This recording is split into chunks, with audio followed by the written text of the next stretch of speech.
আল্লাহ বলে, বান্দা তুই কোন রকম দুনিয়াতে আমার দেওয়া অল্পতে যদি খুশি থাকতে পারস, হাসরে তোর অল্প আমল আমি খুশি হয়ে যাব। তুই দুনিয়াতে আমার উপর রাজি থেকে আয়, অভিযোগ করিস না, আফসোস করিস না। দুনিয়াবি কোনো ব্যাপারে আমার উপর নারাজ দেখায় মাথা ফাটাইস না।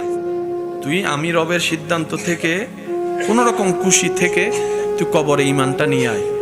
তুই দুনিয়াতে আমার উপর খুশি থাকবি, আমি রব বিনা হিসাবে হাসরে তোর উপর খুশি হয়ে যাব।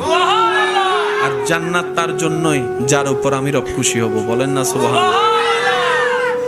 হাদিসের মধ্যে এসেছে, অনেক দোয়া কবুল না হওয়ার কারণে যারা ধৈর্য ধারণ করেছে, রবের হিকমত বুঝার চেষ্টা করেছে, অপেক্ষা করেছে, তাদেরকে হাসরে নিয়ে যাওয়ার পরে আল্লাহ তাআলা ওই দোয়া কবুল না হওয়ার কারণে, ধৈর্য ধরার কারণে এমন পুরস্কার দিবেন, ওই ব্যক্তি পুরস্কার পেয়ে শুধু আফসোস করবে, ইস দুনিয়াতে আমার একটা দোয়া কবুল না হতো,